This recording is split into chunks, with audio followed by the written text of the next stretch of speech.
Your Boston United team tonight in goal is 21, Bobby Jones, 2, Ben Grist, 3, Michael Kelly, 4, captain, Connor Teal, 7, Rocco Coyle, 10, Frankie Maguire, 11, Kieran Donnelly, 16, Geordie Harula, 17, Alex Lancashire, 25, Liam Warlock, and 27, Manny Norkett. United substitutes tonight: 1, Reece Lovett, 8, Dylan Hill, 23, Owen Hampson, 28, Luca Alonzi, 33, Billy Bradley, 37, Joe Ratty, 40, Marcel Lavine. Tonight's referee is Emily Houston, assisted by Steve Finch, Hamilton Surround. Our fourth official is definitely followed. Reminder, kick-off is at 7 PM. It's the National League Cup. Boston United versus Newcastle United.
As the sky has darkened quite considerably, in the last 10 or 15 minutes. And Boston United in their traditional amber and black, amber top, black shorts, amber socks.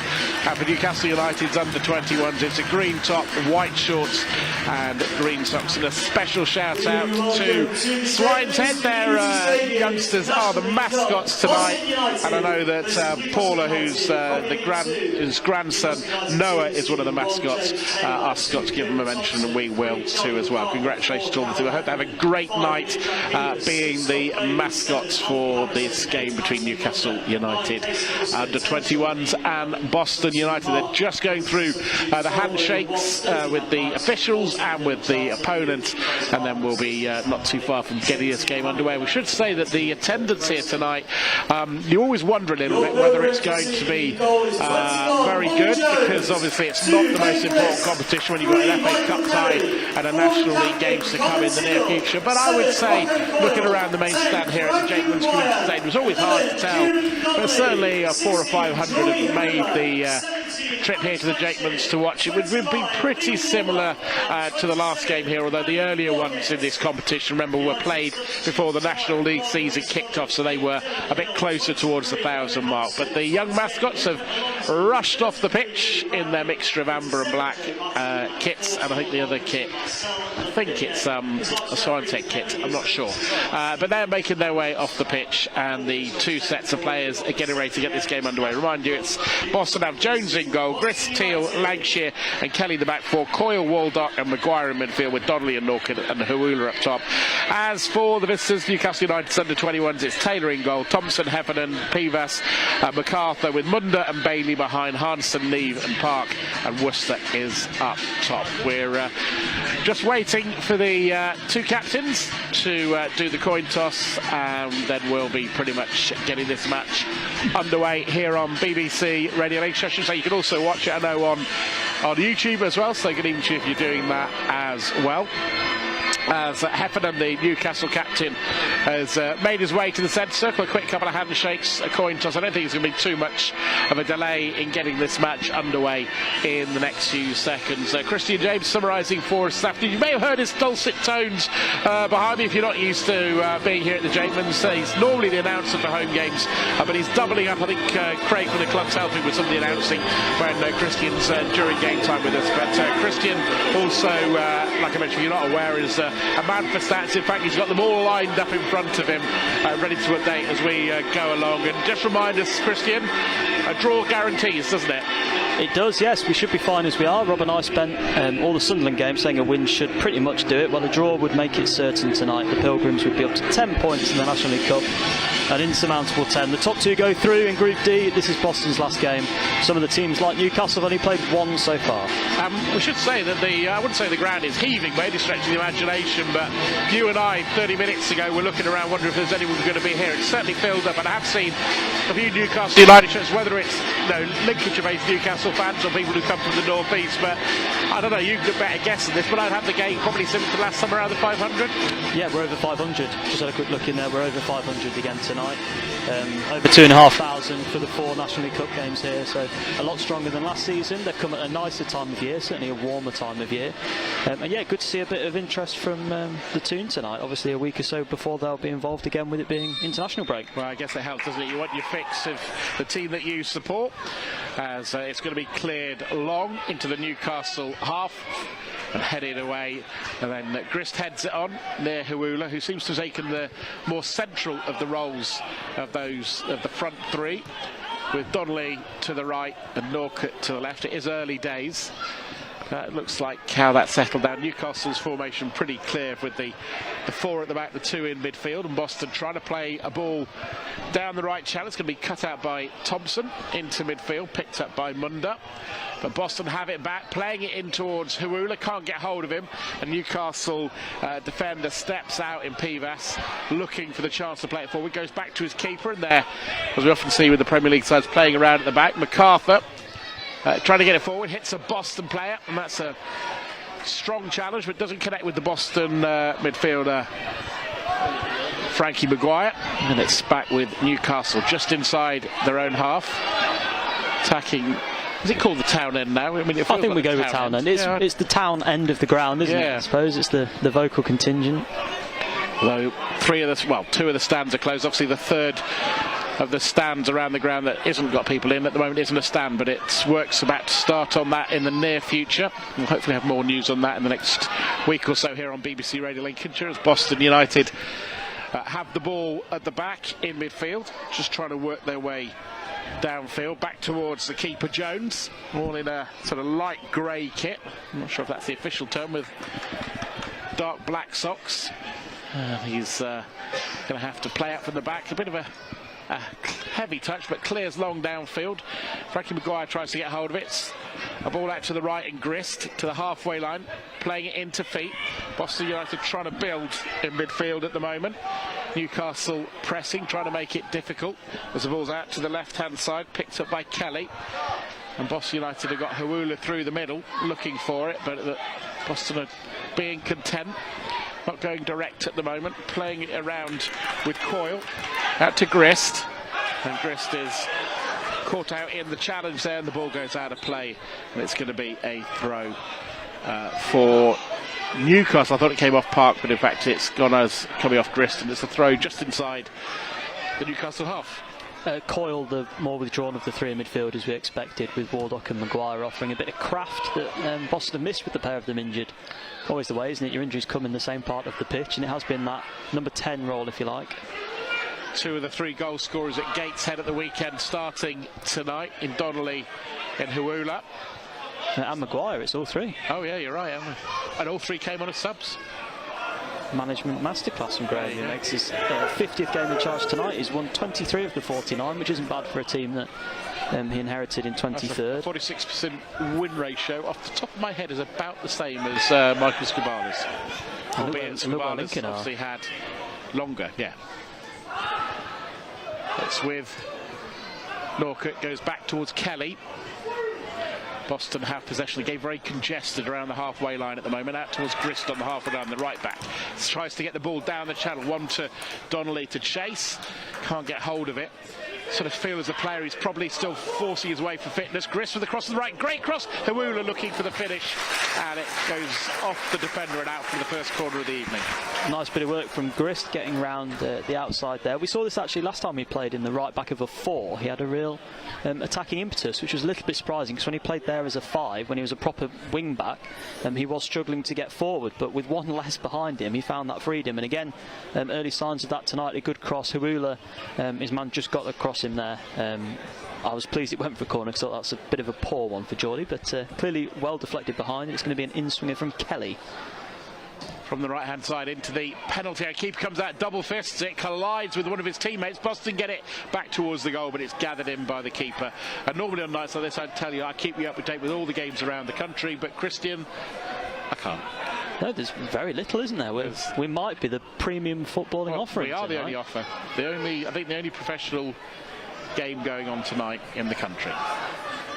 Christian's now going through his records to try and prove me wrong. I know it was the Women's Champions League last night, wasn't it? We had a bit of English involvement in that. I'm not sure there's anyone tonight. It is with Newcastle getting out towards the left-hand side.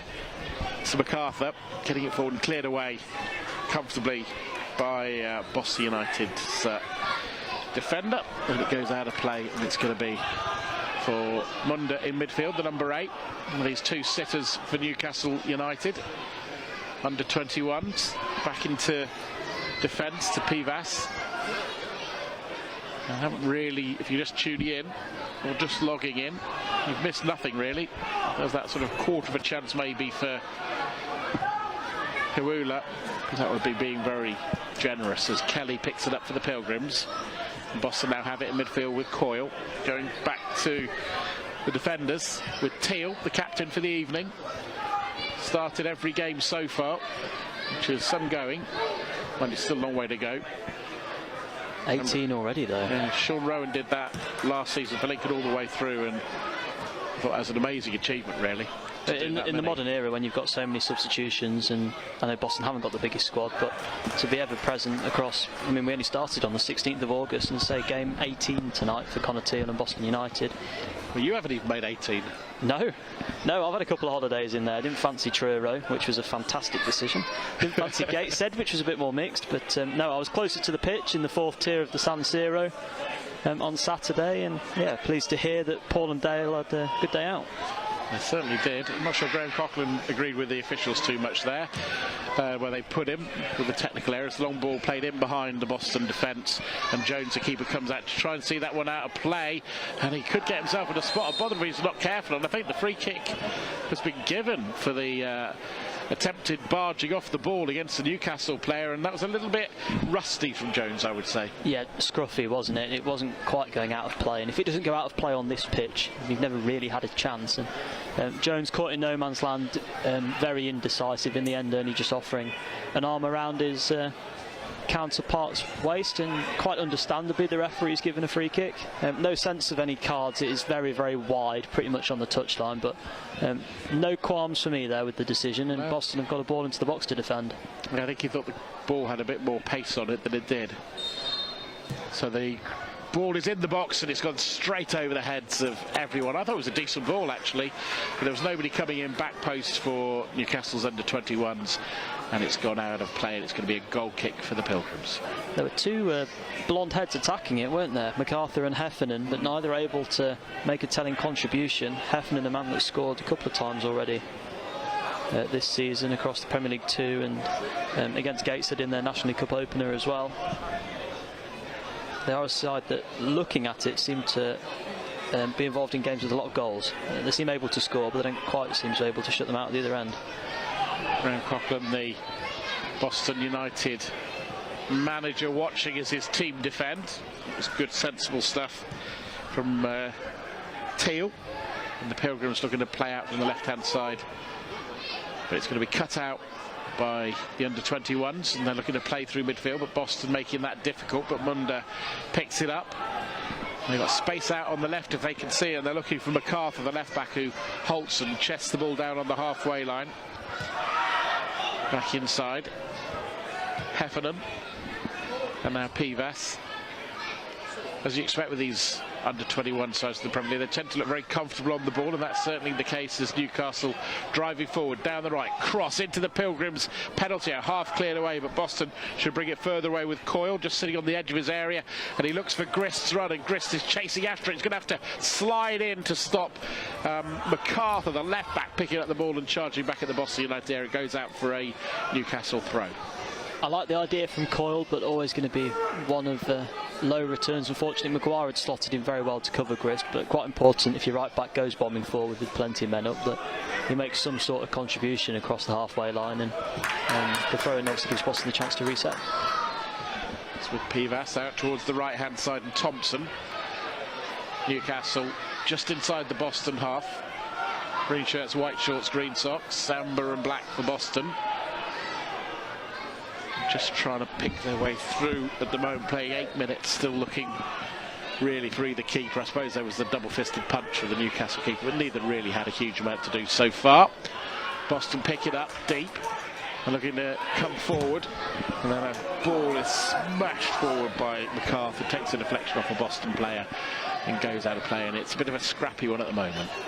Donna trying to negotiate his way out of a tight situation, didn't get the rub of the green with the referee's decision, and it was him that it goes off. He's looked a little bit more withdrawn to try and win the ball back. Norkitt's back there as well for United. On the right-hand side now for Newcastle, trying to find a ball in the box. It's driven all the way across to the left-hand side. Acres of space for MacArthur. Can he deliver the cross? Not really. Straight into the chest of Jones. Had a lot of time there. Worrying where the United right side had gone there. It was Waldock who's been lining up in central midfield, who's the only one that was out there trying to cover the attacking left. Grist was well inside the box, and a good bit of quality, a ball out, found the space, and completely exposed Boston's poor positioning there. Yeah, Waldock making his first start for the Pilgrims. Must be so hard when you join a club and you want to do well. And obviously Frankie Maguire's been such a big miss, hasn't he, Christian? I mean, you can see that when he comes on, scores a goal, and by all accounts played very well on Saturday. Well, when you've got three or the four centrally in midfield that Boston have played at times this season, if they're all kind of that defensive-minded player, you do look a bit blunt going forward. And Waldock and Maguire are Boston's two kind of central attacking midfield options. So for both of them to have missed the first quarter of the season, really, I mean, certainly quarter of the league season, There's been a bit of a blunting of the attack, as I say, and great to see them both back and available to start tonight. And they'll probably be fighting for one shirt come the league, but the chance to express themselves with 3 forwards to service as well. Boston are going to have a throw. I looked for a second. Boston might get forward, but Park's getting back, getting pressure from Grist inside, or right on the edge of the Newcastle penalty area. And he does well to get it a little bit further down the pitch. And neat little touches from Newcastle, and they've turned and made a bit of space. Good play from Neve, taking it past 2. He's looked a decent little player, dragged down in the end at the cost of a free kick on the halfway line. Yeah, good work from Sung-Soo Park as well there. Initially not quite sure what he was doing, and then he found a bit of space. It was a nice little touch out from the back, and then Neve driving forwards attracted attention from Coyle and Waldock as well. I think Coyle really lunging in, lucky not to make much contact, as that was a definite booking for Emily Heaslip to issue in these first 15 minutes. All the way back to the keeper Jones, and then Boston looking to play out from the back. Newcastle back in formation. It's played long over the halfway line. Hawula looking to flick it on for the Pilgrims. He manages to get his head to the ball, but it bounces through to the keeper Taylor, and he quickly bowls it out to the left hand side of MacArthur. Newcastle trying to get their football going. A few little neat passes, a frustrated lunge there from Waldock. It's going to be a free kick. And that's the thing with these younger sides. One nearly put almost on cue when I said that. It's a poor pass which they've recovered from. But normally, technically, they're quite tidy, aren't they? They are, but I've been quite impressed in the opening stages that Newcastle have looked quite keen to just drive forward when they get that opportunity. The 4, and I'll say 4, the 3 National League Cup games plus the friendly against Sheffield United under 21s at the end of pre-season, all 4 of those teams were very much possession for possession's sake, whereas I've been impressed that there's a bit of a sort of penetrative edge with the Newcastle side, and particularly down the right, which they're looking to attack through again now. Munda from midfield for Newcastle drives it out to the right side, over hits it, ball's going to roll out of play, and it's going to be a throw for Boston United in line with the edge of the Pilgrims penalty area. Away to our left, we're halfway inside the half that Newcastle are defending in the first half, and we're saying what will be the final stand. I think we're only a few days away from Christian work starting, and it's really going to finish things off, but also just move the club onto another level with the facilities on offer. My biggest hope is it's going to cut the wind out from that south side. I'm really hoping so. I've spent 5 winters here now hoping that these bitter winds are going to disappear. We're not quite suffering from one tonight, but we're getting to that stage of the season again, and yeah, it's going to be fantastic for the club. Another real string to their bow. Newcastle get out to Park on the left hand side. Feeds a neat little ball into the Boston United penalty area, and that looks like a penalty to me, is it? And it's been given. Yeah, it was a bit of a wild challenge on the forward run into the box. I think it was Bailey who was dragged down, and I don't think there's any doubt that that was a penalty for me. No, forward Kieran Donnelly all the way back there trying to help his defence out. Well, it was a desperate challenge. It didn't seem to be going anywhere. A bit of quality unlocked the Pilgrims' defence from Sung-Soo Park again. And yeah, Donnelly felt he had to make a challenge. I don't think he necessarily did, and it hasn't come off. Bobby Jones has got the penalty to face here, and the bright Sean Neve is going to be the man to take it. Yeah, he's looked decent. He's scored a goal in Premier League 2, which is where Newcastle's under-21s play their league games. So he's going to step up right-footed to this, up against Jones. So Neve looking to make it 1-0 to Newcastle United's under-21s. Referee, I think, is happy, and we'll see if they're going to take the lead in this match. Steps up right-footed and puts it past Jones, who went the right way, but Newcastle United's under-21s are ahead here. An emphatic penalty, and the reaction in this main stand, particularly down at this end, says there is a fair few here supporting the Toon tonight. A confident penalty, well struck, no complaints about the decision, as we've said, and yeah, the young Toon side have just had that little bit more craft in midfield in his opening quarter hour, take the lead. Yeah, it was a lovely through ball, wasn't it, from Park for the run for Bailey into the box that caused the problems. And they've done that. I think you mentioned that a couple of minutes before it happened, Christian. They've been doing that quite well. Very, very nice. They found that space as well, didn't they? There was a ball that they played across. There was a lot of space down the attacking right, and again Donnelly was required to try and cover there, and unfortunately it was a forwards tackle in a defenders part of the pitch, and that's what happens. Yeah, Park Sung-soo, very bright South Korean youth international, and his bit of qualities unlocked Boston there. Eventually led to the game's opening goal. Boston United have possession with their keeper Jones just on the edge of the penalty area. Out to the right hand side to Heffernan, and back to Jones again. No need to panic, and obviously even with defeat, Boston have got a pretty good chance of getting through to the next round, but they need that point to pretty much guarantee it. On ball downfield. The Boston player was actually offside, but the assistant was behind the play, didn't see it. And Boston now with the ball into the box, looking for a quick equaliser, but the keeper Taylor is decisive and comes out and gathers it in and bowls it quickly out to Munda, the midfielder. We've mentioned it's Graham Cotland's 50th game for the Pilgrims tonight. It's actually the 9th penalty his team have given away in those 50 games, which feels a bit high for me. And how many penalties have they had? They've had one. It was in this competition. Linnell John Lewis scored against Middlesbrough. Their last league penalty was the 14th of September last year, and it was missed. The last one they actually scored outside the National League Cup was Jimmy Knowles in the playoff final. Conspiracy theories, I'm sure, will abound. You can ask Graham later. Bailey to MacArthur. But a couple of quick challenges, but Neve, the scorer of the penalty, dances away from a challenge, gives it to Munda, who quickly gets out to the right hand side. And I think the thing you often find with the under-21 is when they get the goal as well, it gives them that confidence to go and play their game, which is very much what they're doing at the moment. You'd have to say worthy of their lead.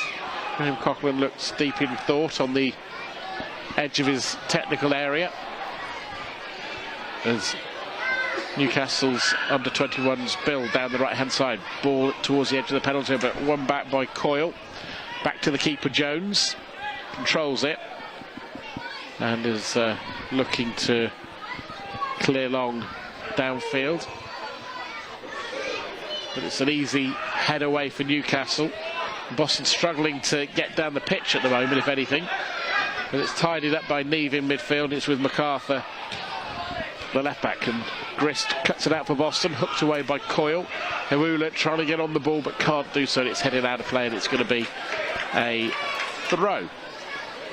This is the area Boston is struggling. We said before the game it would be interesting because the teams are 4 each at the back. It's going to be a case of who takes that early initiative and dictates how the midfield organise itself. Well, Newcastle have been on top, and that's forced Donnelly and Norkett back, which has had the effect of restricting Hewula's options if he has won the ball, which he's found difficult against two centre-halves, but also led to the goal because Norkett and Donnelly were both back defending. So as much as Boston have got 5 very attacking-minded players on the pitch, so far 3 or 4 of them, you would argue, have had a lot more to do defensively than they have up this end of the pitch. Grist throws it in. Boston trying to hold on to it.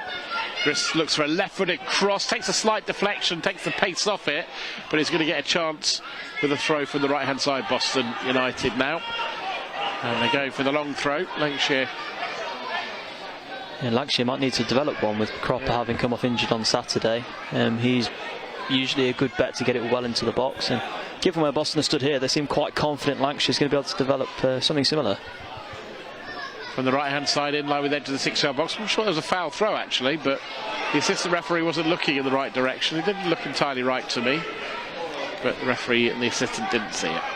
And the last time I was commentating was at Sutton, and the referee there was very hot on the foul throws. Aaron Jones at Sutton got penalised twice within the space of about 5 minutes. It looked like a foul throw, didn't it? It did look that way. There was one from Grist earlier as well, actually, that he seemed to kind of keep running and kind of lollop it over his head. But no, the referee not so I love interested. a good lollop. That's a good word. Can't imagine you get that in your commentaries too often. No. I got wanging in at Peterborough. Excellent. Was that one of the goals? No, it was the mascot, the rabbit. He had a carrot and he was wanging it around his head. Oh, fantastic. Anyway, back to the game. 1-0 to Newcastle United's under-21s. Heffernan on the ball. No real pressure on him at the moment, just on the edge of the centre circle inside the Newcastle half. Munda drops deep. And now it's with Bailey, the man fouled for the goal.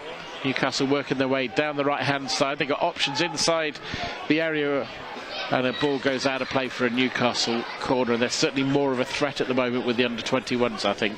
Well, again, the man bundling it behind is Manny Norkett. So we've seen the right forward, Donnelly, all the way back on his byline, giving a penalty away. And now Norkett's been forced all the way through there to seal ball out for a corner. It kind of displays the opening 20 minutes really. Newcastle have had such a dominance of the ball, look so much more threatening, that Boston's front three, well, two of them are back defending on their own goal line as the corner comes in.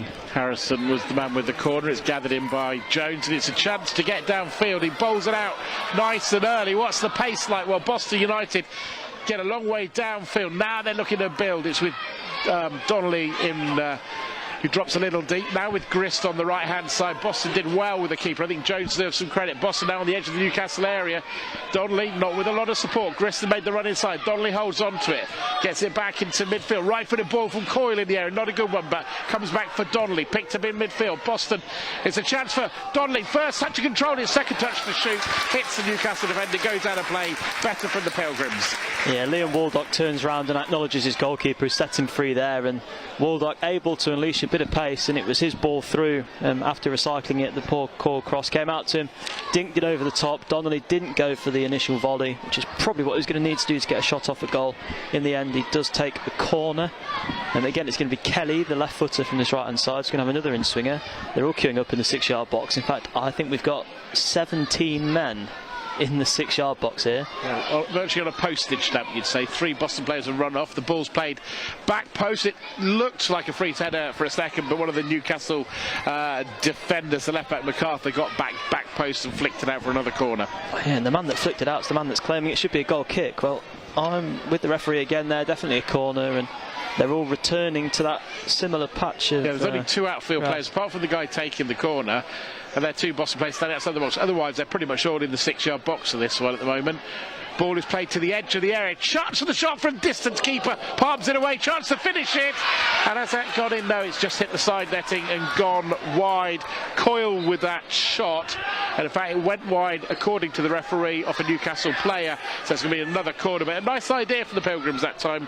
Caught out the Newcastle defence. Yeah, and a good save from the goalkeeper. It had come through a crowd of bodies, and it was Lancashire that tried to prod it home, not able to do so, but according to the referee, at the expense of a corner. Break tonight, mate. It is. Break. Into the penalty area, it's headed away, headed goalwards, and is forced away by the keeper at the cost of another corner. Yeah, very instinctive again there. It was a shot from close range, but again through a crowd of bodies. The goalkeeper watched it well. 2 strong hands, which we've seen on 3 occasions now. The cross and then the 2 saves in these last 2 corners. 2 strong hands to the ball, and again another corner for Boston, trying to make something happen. So it's a corner from the attacking right, left-footed delivery. Not so congested inside the 6-yard box initially, but now it is driven into the box. Hawula over. Big opportunity. Still 1-0 to Newcastle's under-21s, but Boston now just starting to up their game a bit.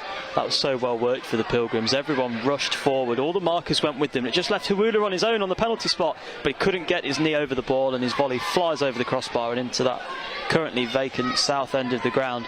Big chance for Boston. You feel with those 2 opportunities they'd seen saved, they kind of just gradually built up towards that, and unfortunately it did fall to the main man up front tonight, Hawula, but he wasn't able to take it. The Pilgrims still trail by 1-0. Yeah, well, obviously I see a Lincoln side who are the best in League One at set pieces, but to be fair to Boston, the last couple I think have been really good ideas. Unfortunately, the final delivery hasn't resulted in a goal, but Boston have asked some questions of the under-21. So it's a throw for Grist, halfway inside the Newcastle half. And Munda gets in the way, wins it and clears it back towards the halfway line. But that's won back by Boston United. And Grist makes himself some space. The ball just runs away from him. And then the clearance is now with Newcastle, with Bailey getting out towards the right-hand side to Thompson, the right back. Newcastle trying to work their way forward, but Boston just closing down the space, making it more difficult for Newcastle as they... A neat little exchange of passes. They got a lovely ball in behind. This could be trouble. That's a good challenge, but it's going to run for the number 9 for Newcastle. And they hold on to possession. That was a last-ditch attempt to stop it. And it's back and slowed down with Newcastle just inside the Boston United half. Very good work from Teal, tonight's captain, and probably the leader across that back line. Not necessarily the most experienced, but certainly the man who stepped up when Zach Mills was injured to organise the back line, making a really telling contribution there.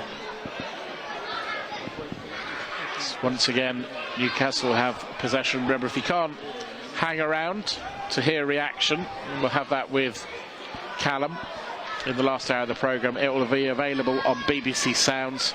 All of our pre and post interviews with Lincoln City and Boston United is available on BBC Sounds. Just search Boston United or Lincoln City. Make sure you subscribe while you're there. Park has it for Newcastle on the left hand side. We're going to get to the byline, looking to pull it back inside the air. It's right across 6-yard box, headed away, and Boston just about keep this in play, and then look, well, that's a foul. It's a free kick for the foul by Park, and it's going to be a free kick for the Pilgrims. Good bit of work by Frankie Maguire there. As Craig reminds us, the Pilgrims are 1-0 down. United just need to settle. They had that 5 minutes, but it did all come to that crescendo, didn't it? The chance for Hawula, sorry, and yeah, just not able to take it. United have got to try and rebuild a little bit of momentum. We've still got plenty of time in this first half to try and get themselves level before the manager gets his say. Jones with the long clearance. Hawula looking for the flick on, comes back in midfield. Boston have won. That's a little bit of a curious ball in midfield, but Boston going backwards at the moment. Now playing it out to Grist on the right. Grist comes inside, but it's all inside his own half at the moment. Boston in midfield. And now looking to clear long. That's a good run from deep, but it's easily dealt with by Newcastle. It's a nice idea, but just maybe a bit telegraphed. Yes, it was trying to come out to Norkett on this right-hand side, which just highlights the fact the Pilgrims have swapped the forwards around. Donnelly and Norkett have exchanged positions, so Norkett on this right-hand side now. They both failed really to feed off anything Hawula's knocked down so far, and Maguire and Wardock have been more defensive influences. Down the left-hand side now for Boston United. Donnelly. There's a good cross inside. Oh, it looked like a good cross. In fact, it took a deflection. It's gone out for a corner. Well, last time they were able to fashion the 3 corners from one, kind of used the first 2 to set up the third with that sudden rush into the 6-yard box. What have they got for routine number 4 or 5 tonight? The Pilgrims certainly not struggling to win these flag kicks, just need to land on that first ball, force another save. Maguire plays it short to Hawula, back to Maguire. Maguire overhits it, and that's going to go out for a throw on the opposite side of the pitch.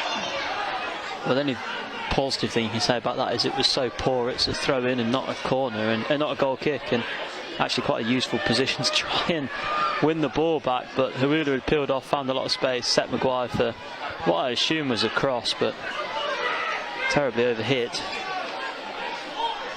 Well, we've had a decent range of set pieces tonight as Boston have it in midfield with Donnelly, and that's a very central, back to Donnelly, looking to hold on to it, trying to be physical just inside his area, looking for support, feels for the defender, has the overlapping run from Kelly, but goes back for Coyle in midfield. Coyle spreads it to the right hand side, nice idea, playing it into the captain for tonight, Teal, back inside, and Maguire scoring on his return to the team at Gateshead at the weekend. Boston showing a bit of patience, now firing it forward with Coyle, but it was a poor ball. And now Newcastle have a terrific chance to break, and Neve, the goal scorer, in acres of space to the edge of the penalty. Chance to make it 2. Still go forward, Neve, and that's a good finish. It's 2-0. Very nice break from Neve, who celebrates with a firm knee slide in that far corner. As soon as Coyle missed the challenge in midfield, they were 2-on-1 down that attacking right. Just had to work it appropriately. They did set Neve through. He's clearly the threat in front of goal. He's added to his penalty with a fine finish there that the Pilgrims, through Jones and through Lancashire on the line, could do nothing to defend. And having scored just after the quarter hour, he's doubled it on the half. Yeah. Looking at Graham Coughlin's demeanour, I wouldn't want to be in the change room at half-time. No, I think quite understandably he's going to have some questions to ask of the left side of his defence. Just open up there. Say there was a crucial challenge was missed. I mean, in a way, the 2 goals, I know one was a penalty, but they came from similar situations. Both sides of the defence opened up, right for the first goal, for the foul, and then the left, like you said, for Neve's finish there. Yeah, and both fell on 2 crucial tackles. Donnelly clearly giving away the penalty, and then Coyle there just needed to cut it out in midfield. Probably, as we've seen him do a few times this season, just needed to take the booking in midfield and move on with the game, because as soon as he was circumvented, it was always going to be 2-on-1, and a team that's got the attacking fluidity we've seen Newcastle possess already the money was very much on them to finish, and Neve did that with aplomb. Coyle picks it up in midfield for Boston. Back to the halfway line. Boston needing something, you feel, before the break to give themselves some belief. Lovely little dummy. It's a cross from Grist into the area. Flicked header. Falls for Hawula. Turns and shoots, deflected. Chance on the edge of the area. And it's going to go past the post, and it remains 2-0 to Newcastle United's under-21s. And Alex Lancashire, again the man it fell to. The second time tonight he's found himself with the ball at the right place at the right time, this time from the edge of the area, and a lot of shin involved as it flies wide of James Taylor's goal. As you said, the Pilgrims probably do need to find one before the break, but they are playing against a Newcastle team that, as we've said earlier, do concede a lot of goals looking through their results. So hope still there for United, but you can't begrudge Newcastle the lead that they've crafted for themselves. And the penalty well taken, and a fantastic move initially by Sung-Soo Park to set it up, and the second there, Neve, a wonderful bit of centre forward play to find the space and finish across the goalkeeper.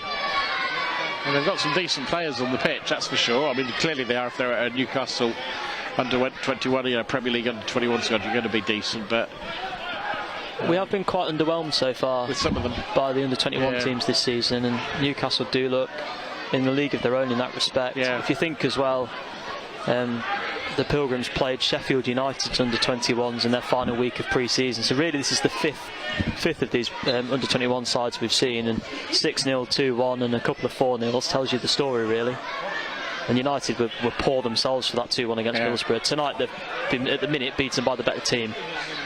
I mean, it's just little things I'll pick up in a second, because Park's on the ball, cuts inside, he's shown really good pace, he's had a long dribble, eventually ends with Bailey and Munda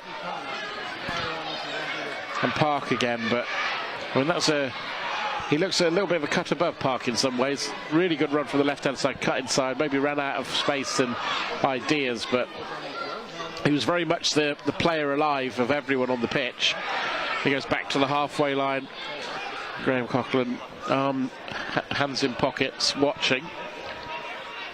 And Newcastle have it on the right-hand side, looking for a way to add a third just before the break. Boston United not really pressing at the moment. It's quite comfortable for Newcastle, for Heffernan, out to MacArthur. Gets it forward. And they move the ball sweetly there, Newcastle. They have it on the left-hand side.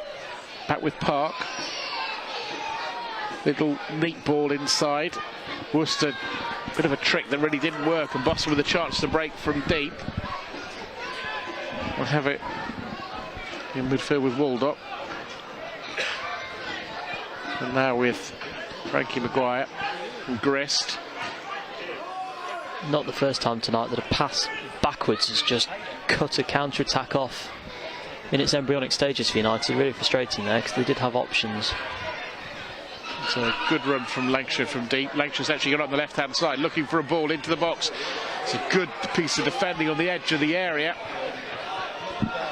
Now forward come Munda for Newcastle, out to the right. Thompson. Now Hansen. Well, that looked like a foul. Well, that's what it's been given, a free kick for Boston United for the foul on Kieran Donnelly. And the ball is played earlier. And I think for once Graham Coughlin will be pleased the referee's given that as a go back for moving ball, because it was a bit of a wasted ball forward. Yeah, she's given him a second chance, hasn't she? You're quite right, again in that move we saw 2 or 3 times Sung-Soo Park was the man that was making things tick, and he is a man that's been on the fringes of Newcastle's first team. He travelled to Aston Villa for the season opener, had a few senior appearances in his native South Korea as well, so he does look a touch above, and he's just got that bit of quality, hasn't he? A bit of quick thinking, and the execution's there as well. He looks a little bit more refined. Yeah, I think that's a good turn, and he anticipates a little bit more. Yeah, and he's been let down actually a couple of occasions by particularly the forwards he's tried to play into, not quite being on the same wavelength, and we saw that again in that last attack. Well, Boston United trying to come down the right-hand side. Into there, they're going to get a corner. Yes, they are. We got there in the end. Yeah. keeping it his best to stop it. It's always quite telling when they sort of roll it a little bit in front of them before the linesman gets there that it probably is a corner. We're going to have another one on the Boston attacking left, something they've struggled to really score too many goals from this season, the set pieces. Well, Taylor's one of the Newcastle players that's sort of stood out a bit more, the keeper. What sort of test are Boston going to provide from this set piece? So the attacking left, right-footed ball, the back post keeper just about palms it from under his crossbar away. I think that was going straight in. That would have been spectacular. But it remains 2-0 for Newcastle United's under-21s here on BBC Radio Lincolnshire. Christian James, myself, Michael Horton, your commentary team, as Gris flicks it on. But the trouble is, I think it was Norcott virtually standing alongside him. Somebody flicked it on, there was no one to take it to. But to be fair to Norcott then, he pressurised the Newcastle defence and he forced a throw.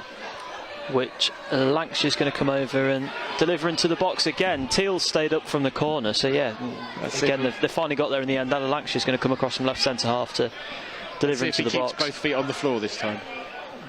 Yeah, well, we'll not say it too loudly. I don't think the linesman's giving too much of an eye. No. But, yeah, running up the hill, of course, on the side of this pitch here at the JCS. It's got 5 to aim at, 2 lurking. That was fine. Long throw into the box, flicked on. Back into the penalty area again. Boston, oh, they're appealing for a handball. Not really, though. It's far too close to the Newcastle player. It's now with Park halfway inside the Boston half. And they're playing it out towards the right to just check the run. And Boston have got all of their players back in formation. It's with Neve, and who's on a hat-trick tonight. 2-0 the scoreline, both of them for Neve. As Harula tries to close down the space on Newcastle's defence. The trouble with the press is there's only one player that's doing it every time, and if you do that, it's easy usually for teams at that level to pick their way out. You need 3 or 4 to follow you in. Whereas going the other way, as soon as Boston try and have a bit of possession across their back line, that's where Newcastle feel most at home, most comfortable. They very quickly get organised, they know what the triggers are, and they go in 2s and 3s, and unfortunately for Boston they just aren't quite as coordinated as that.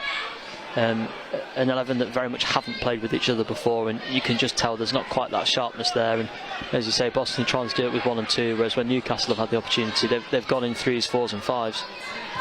Long clearance from Jones, the keeper.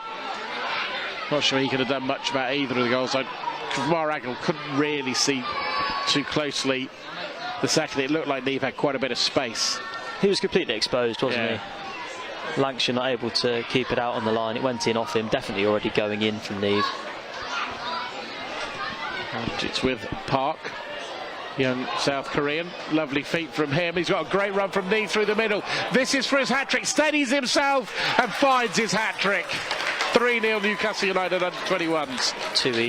Too easy again. In the space of 40 minutes in this first half, Newcastle have got down the left, they've got down the right, and now they've gone straight through the middle. And Craig quite rightly acknowledges a first half hat-trick for Sean Neve this evening. Cool, calm and composed in front of goal, just picked his spot there. You could see what he was going to do. Stopping it's another thing, and poor Bobby Jones, who we just said had been completely exposed from the penalty spot and then with the second goal, left with very, very little help again from the third. And given the avenue of attack has been mixed, I think it's fair to say there's a bit of blame to go around for United here. And you could say as well that Park was correct me if I'm wrong, played the pass for the penalty when Bailey was fouled, played the pass there. I don't think he played the pass for the second goal, but he's very involved in what they're doing good going forward. Absolutely, he's been the bright light, and then Neve has looked a little bit better in front of goal than Wooster to try and make the most of it across the front two there, and a lot of work for Boston to do. What was really impressive though with that goal, he had the time, is he almost like took a second, didn't he, just to go, right, I'll set myself to get the finish, and he did. I mean, there wasn't a lot of pressure on him, but he still steadies himself for the finish. And to be honest, once he was through, you thought, well, he's going to score what we've seen of him, and unfortunately he's got another chance nearly to get through a vital last challenge. You know, you can argue not the most important competition and all of those sorts of things, but you don't really want to start picking up bad results, do you? No, the management before the game said how important it was to pick up good habits, and they were clearly referring to winning habits or staying unbeaten. Well, Boston have had a habit in this first half of being far too open at the back. They've let the man score a first half hat-trick, and well taken as they were, as we say, the build-up has been frustrating. They've not been undone by 3 bits of sublime quality in 40 minutes. And if we're honest, the Newcastle keeper hasn't had a huge amount to do, has he? No, he's had a couple of sort of good reaction saves. The only real period of threat Boston shown was the 3 corners.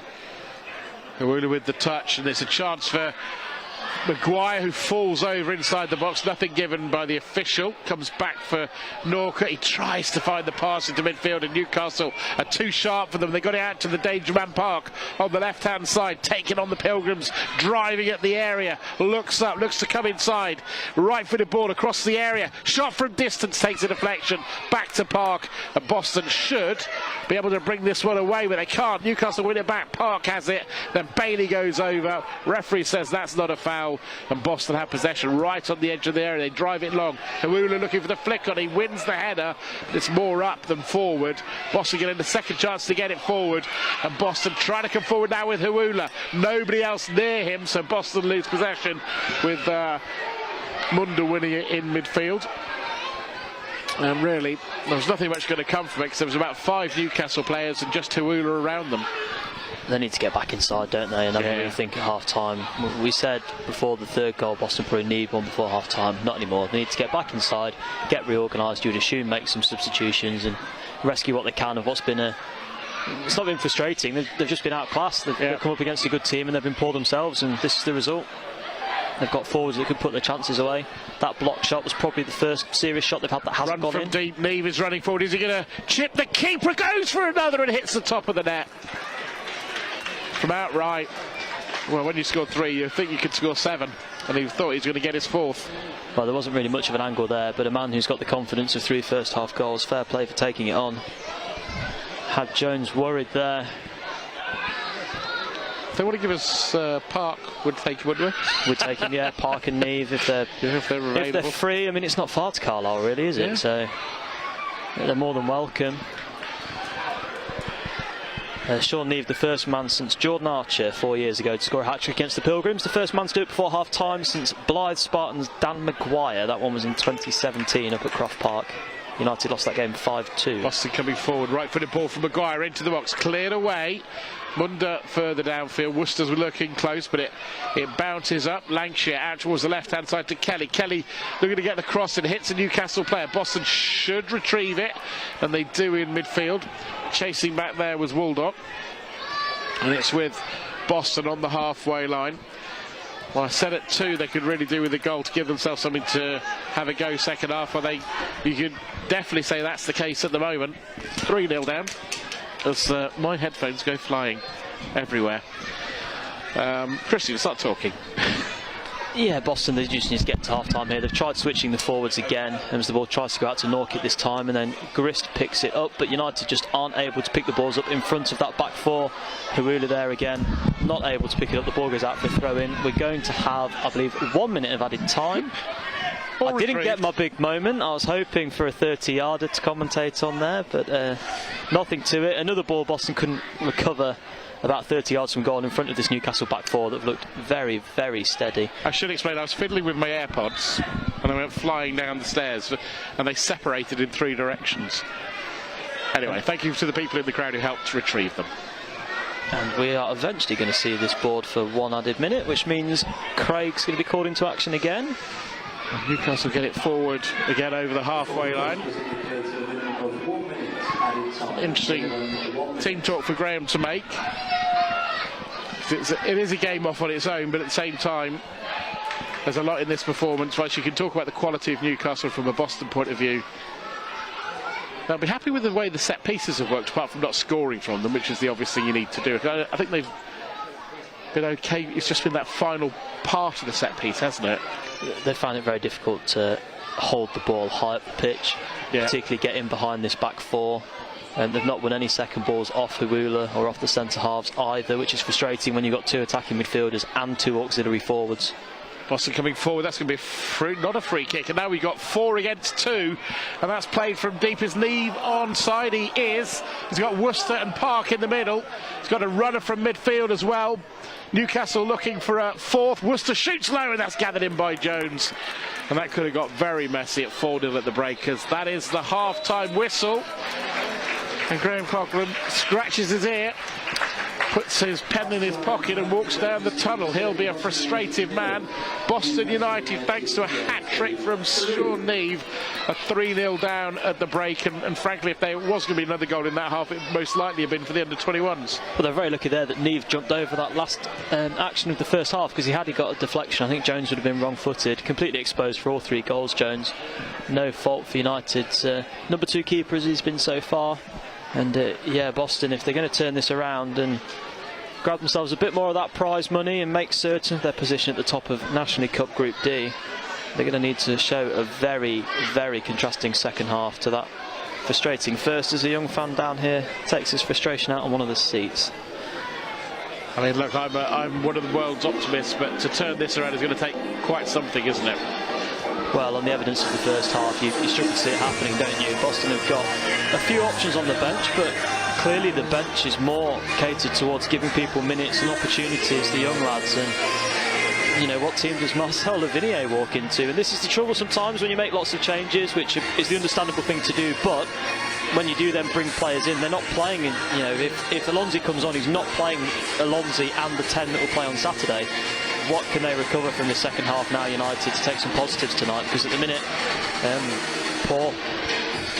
Let's do we don't often do with this opposition, but in Sung Soo Park tonight, I know that it'll be Neve that gets all the headlines, but he's looked a good player tonight. I mean, is he good enough to be in the Premier League? That's for other people to decide, but on tonight's performance, he's looked a tidy player. Quick decision making and the execution to match it has been what's really impressed me. There's been 2 or 3 real flicks and tricks and plays through of quality, and sometimes it's just been no nonsense. It's been fairly simple balls through. He's clearly a talented player. They haven't overplayed, actually. No, they've not tried generally, and he's not tried to just put on this sort of exhibition, this showcase of talent and ability and skill. It's been very functional. And Newcastle have put 3 of, probably they've only had what, 4 or 5 chances. They've put 3 of them away. Comfortable half-time leaders, and Heffernan and Pivas at the back have looked fairly imperious as well. They've got a very strong spine in this team all the way through. Fronted up by Neve, but Sung Soo Park has been the talent of this first half, there's no doubt. Well, thank you for that, Christian. Christian and myself, Michael Horton, your commentary team tonight here on BBC Radio Lancashire. We'll hand you back to the studio and to Callum.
Pilgrims have 2 more home fixtures to look forward to in October, and home back in the Enterprise National League. First up, week on Saturday, which is the 18th, 3 p.m, host of Stockholm United. All tickets, so please do purchase tickets if you'd like to attend as soon as possible. It's on the website. The second of those games here at JCS, the major part of match game this month, comes against Morecambe. 3 days after the Super game, which is Tuesday, the 21st of October. So back to the Tuesday night to Dublin home to visit Morecambe. That game at Rugby Park, usual family time of 7:45. Two more fixtures in the calendar this month, away from home. First up, the FA Cup 4th qualifying round comes against Carlisle United on Saturday, 3 p.m. This is heavy travel with the car park here at 8:15. Cost members £25. We then finish the month with an away trip in the Enterprise National League. This is in Tamworth. It's 5:30 with his own streaming. There's the car park here to get around at 1:30. That trip has 22 of the 23 goal fixtures this season. The cost of boost members is £15 to travel. It's always a boost travel and a move before or after the first team games. Provide tickets via Booster on sumupstore.com. That website again, busa.sumupstore.com. Before after games, travel to Carlisle next Saturday, 8:15. To Tamworth on last Saturday, on the 25th, 1:30.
Coughlin might be interesting at full-time, whatever happens. If you're wondering what sort of conversation he might have had with the Boston United players, well, look, I couldn't be down there. But the Pilgrim players came out after 9 of the 15 minutes. They've been out there for 5 or 6 minutes doing knees up to keep themselves warm. I think it would be fair to say Graham Coughlin would not have been a happy man with his first team's performance, as they've had that 6 minutes to think about it out on the pitch. What sort of response will he get? Well, we'll see in the next few moments. Remind you, as the referee gets this game underway, it's Jones in goal, Grist, Teal, Lancashire and Kelly the back four, Waldock, Coyle and Maguire in midfield, Norcutt, Mihewula and Donnelly up top. The bench for Boston United, as Newcastle, under pressure from Mihewula, look to clear, is Lovett, Hill, Harrison, Alonzi, Bradley, Batty and Lavinia. As Mihewula has it down by the corner flag, spinning through the Newcastle side in a moment or two. Mihewula's crosses into the near post, keeper gathers it in, and in fact the keeper took it out of play. It's a corner for Boston. So it's Taylor in goal for Newcastle's under-21. It's Thompson, Heffernan, Pivas and MacArthur the back four. Munda and Bailey, the man who was fouled for the penalty for the first goal, the two holders in midfield. And then it's the number 7, Harrison, Neve and Park. Corner into the penalty area, headed away by a defender. Looks like it's going to be another corner, and it is. Should say Neve, the man with the hat-trick that's given Newcastle the 3-0 lead. Park, the man who's caught the eye. Worcester is the number 9 for Newcastle this afternoon. As we're going to have a second corner at the start of the second half. And it's a right-footed delivery, and it's headed away. Chasing after that one to retrieve it, the Boston now looking for a cross from the right into the penalty area to the edge of the box. Boston looking to tee up a shot out to a bit of space for Frankie Maguire. Comes in on his right foot, shoots, and it's just in! Great finish, what a response! So you'd imagine a rocket from the manager, and Boston have pulled one back here. 2-2 for Frankie Maguire. He had all sorts of space on this attacking left, got the ball out from under his feet, rode the one challenge that came across, and then finished with a firm drive from outside of the box. The goalkeeper, who's looked very impressive so far tonight, could do nothing about. The Pilgrims have one step back in this game and 42 minutes to make a couple more. Well, you imagine there was a rocket from the manager at half-time with already 9 minutes there, and he got a pretty quick response, and he'd certainly like Maguire being on the score sheet again. But Boston looking to be a lot more aggressive here, coming forward. It's now with Donnelly on the left-hand side, but Munda, too strong for him, takes the ball off him. Boston, though, pressing hard to try and win this one back. And that should be going back for a free kick. Should say the bench for Newcastle is Watts, Harrison, Charlton, Harper, Alabai, Wadani and Brayson, and it wasn't a yellow card, I don't think, was it? No, Rocco Cole must have an alibi there. The Pilgrims man already having been booked in this competition. If you get 2 in the National League Cup, you miss the next round. He's also one away from a suspension in the league, so a man that's seen yellow on a few occasions already. Boston are certainly more aggressive. I think they were they weren't aggressive with Newcastle in the first half. And look, they deserve huge credit for the way they played Newcastle and the players that we've talked about particularly. But there wasn't a lot of aggression about Boston in that first half, was there? They were second best in terms of pace to the ball, to second balls, to that quickness of thought that we've praised Park for on so many occasions. Oh, and they got a bit of space down the right again, Boston. A runner in the middle in Donnelly, looking to try and get forward, looking to get the cross in. Boston have got players in the box. Can they get the delivery from the right-hand side to the byline? Back post. Mihewula brings it down. Oh, but it's a poor touch and it's out of play. Better, though, from Boston. Norcutt there initially on the break. She needed to take the ball with him, but he did well. He produced a fantastic cross in the end, and then Mihewula, first time on the left, no, try and bring it down with the right, and it just trickles out of play. Good times Boston. I was midway through saying the Pilgrims, they were second best in terms of pace, and they were second best in terms of power and a bit of authority on this game as well. Newcastle looked strong and resolute in the key areas, and then had that little bit of craft, that little bit of magic as well. And Boston, the early signs in the second half are of what we called for at half time, which was a fairly comprehensive change to the script. Yeah. Maybe a bit for Stockdale and his team to think about in the second half. Donnelly looking to flick it on for Mihewula. Hawula's going to get it, a second ball forward, looks at the back heel, back inside for Donnelly, but it's well read by the defender Thompson. But Boston have asked more questions in 5 minutes than they did in 45, or 46 to be precise. Hawula, little exchange of passes, running in the area, looking for room for the shot, shoots low, takes a deflection, comes back in the area, and then it's deflected wide off a Newcastle player, and they'll clear back to the halfway line. Boston recycle the ball though, Lancashire out to the left-hand side.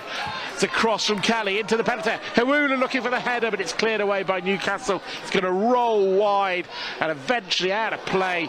It's going to be a throw for Boston United. And a little bit of concern here for Sung-Soo Park, going heavily into that challenge with Grist, I think it was. But Hawula there, he looked so confident. He looked like he just wanted to keep taking people on and have a shot similar to the one Maguire produced. And that's something we've not seen too much from Hawula, that bit of confidence and wanting to, you know, be the man and make something happen. And there his eyes lit up, he skipped inside. Well, please say Park back on his feet. Need the man who's benefited from his excellence with his hat-trick. Went to check on him. It's going to be a throw from the right side. I think Lancashire's gone across to do it. Just cleaning the ball on his jersey, spinning it. Now looking for a long throw into the Newcastle United penalty. Flicked on his side there, loose inside the box. Newcastle will clear. So much more threat from Boston United in this second half. Picked up by Rocco Coyle, the furthest back player. He plays a right to left ball, looking for Maguire. Can't find him. Boston trying to pick it up in midfield. Newcastle trying to pick it up themselves, but Lancashire gets it. Hasn't got much room around him. And then it's picked up by Waldock. Boston going right to left again.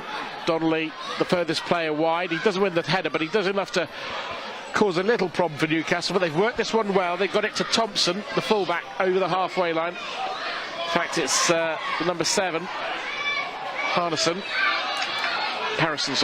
and back with Thompson. And Boston have won it back, and the ball forward nearly turned into a pass, and Hawula slides in.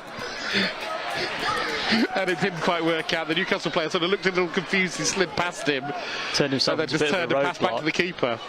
Yeah, just kind of laid himself down, and it was a physical barrier as opposed to a actual tackle. But Maguire there on the break did really, really well to hold things up, because Teal and Lancashire had stayed forward. It was a hastily constructed Pilgrims back four trying to defend it until Frankie Maguire held up the number 7 Alfie Harrison. Do you know, I was thinking about what Robbie Savage said last week after the game here, which I think people misunderstood a little bit. He wasn't having a pop at Boston United, but look, Forest Green have a bigger budget, they should have better players, but he said a minimum required is effort, and I think that's probably something of what Graham Coughlin's probably said to his players at half-time. You know, the minimum I require is effort at heart and desire. Newcastle, though, coming forward this time. It looked offside, not given. Chance for Worcester inside the box, back on his left, still going forward, and there's an important challenge coming across to put the ball out of play from Connor Teal. But a lot better effort from Boston, and Newcastle complaining a bit to the referee, I think, about the challenges. Well, it's a competitive game. The ball was loose in the box, Teal got in and cleared it away. They can't still be complaining about the Sung-Soo Park one, surely. And Teal, not for the first time tonight, making that crucial intervention. It feels like a game that if Boston can get the second in the next, 10 minutes, then it's a very different game. Yeah, but equally there's the threat. It goes 4-1 and then it is game over, and you've had you be the negative, I'll be the positive. You've had your 10 bits of fun, and that's that. No, I quite agree. You know, it's yeah. I think clearly Boston in this position, in this competition, if you said to them there's going to be a goal in the next 10 minutes, you can gamble which end it is. They would clearly take that. They've come out and the manager's clearly given them short shrift, but he's given all 11 the chance to put it right themselves tonight. They've got one back in this game. They've wrestled a bit of control, but now they just need to be careful they don't immediately undo that good work. Sliding challenge from Donnelly puts the ball out of play for a corner for the visitors. Harrison, the man who's going to take it, the number 7, from the attacking right, left footer. Only one Newcastle player inside the 6-yard box. Quite a stark contrast to when Boston takes set pieces, corners, ball in the penalty area. That's a good pair of hands from Jones, the keeper for the Pilgrims. Comes to the edge of there, collides with a Newcastle player. And the referee is stopping play because there is a Boston player just down on his haunches. And a little bit of concern I think he's was caught in the face. Appears to be Lancashire. I'm guessing they might be. Yeah, difficult because the numbers are the other way. Yeah. No, it looks like him, doesn't it? Looks that way. There might be a bit of blood involved, I suppose, as Craig's going to reveal the attendance tonight. I think it's about 600. Yeah, but you're cheating because you've got to look at the number at half time, haven't you? Well, 30 people obviously came in halfway through. I looked when we came out, we were over 500 when I came out to read the teams at 7 o'clock. Last time, isn't it? Yeah, very strong. We dipped below 500. It's 486 for Sunderland. The opening 2 games, which of course were the Saturday and the Tuesday before the season properly started, were 700 and 800. But so that means the average is? Low 700s, I should think. I could tell you I thought you'd have that right to your hand. Oh, I've got it there. 3 clicks away. Here we go. 670. The mental maths wasn't too bad. So just below the average. Yeah, which is reasonable enough.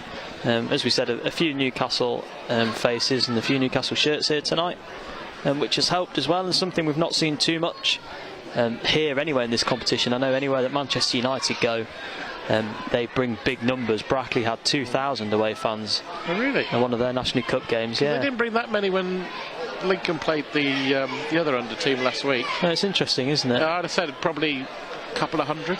Crikey, yeah, there was. Well, Brackley was a sellout. They made it all ticket, which was quite something. And then 3 days later, they played Sutton in the league in front of 700 people. So they obviously didn't attract too many locals back for the league action. And I know Craig will say half in jest, half in earnest that if Boston can get through and get Manchester United, that would probably do us in this competition.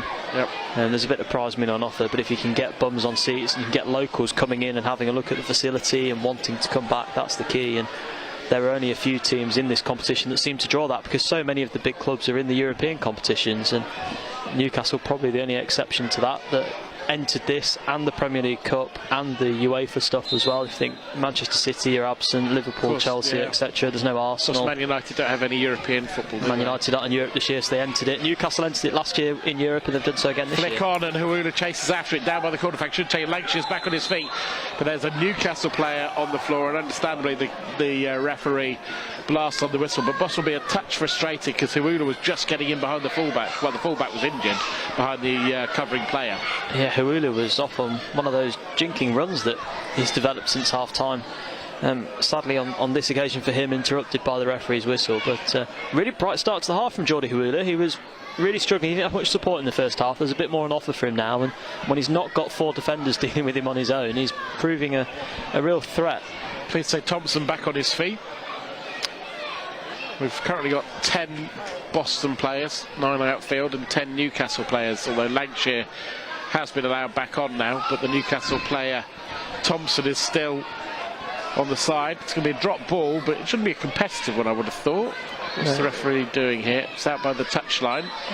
Hawula will get it, run. And Boston go for a quick cross inside the area, cleared away by Newcastle. Back to Lancashire, back on his feet. It's a heavy touch from him, but he just about gets it away. Neve was pressing as the keeper will clear long. Jones into the Newcastle half, headed away, and it bounces through, and Neve knew he was coming from an offside position, so allowed Lancashire to turn and control it. It's now with Teal, the captain, right to left ball, looking for Hawula, cleared away. Boston trying to pick it up in midfield, but it's with the scorer of the hat-trick, Neve, gets it out to the left-hand side to the dangerous Park, looking to stand up the Boston right back, Grist. Boston 3-1 down here, it was 3-0, but a great, dare I say, trademark. I think it'd be fair to say Frankie Maguire type effort for the goal. Very, very nice, yeah. A bit of quality, a bit of a distance effort. Probably not far off the spot he struck so memorably against Wealdstone from that free kick 6 months or so ago now. He reminded me, actually, I messaged him after he scored on Saturday, and he said a lot of his goals came at the back end of last season as well. So as much as his record is only, in inverted commas, 7 in 40 odd appearances for United, a lot of them have come since sort of February time. Graham Cochran looking for a bit more press, I think, here from Boston. You imagine for a lot of this game he's going to stick with almost for them to dig themselves out of trouble, certainly until we get the next goal, whichever way that comes. If it goes 4-1, then they'd probably look to change then, wouldn't he? I'd agree, and I like the thinking. He's not let them off because they've been sent out 5 minutes early at half times. They've clearly received plenty in the changing room, but they've been trusted, or they've been given the opportunity to fix it themselves, and I suppose you'll learn more from that than making 4 changes at half time and then sitting on the bench watching someone else try and do it for you. You know, you've got yourself in this mess, out you go and fix it. And I'm sure in slightly stronger language that's exactly the message that they received. I've seen a couple of versions of funny half times. I'll pick that up in a break in play, but at the moment Boston trying to get it forward, and it's headed on, and Hawula looks to flick it further forward. It's cut out, and it's back with Boston. They get out towards the left hand side, and Kelly still going. It's going quite wide, being pushed wide by Harrison. Harrison slides in, puts it out for a throw.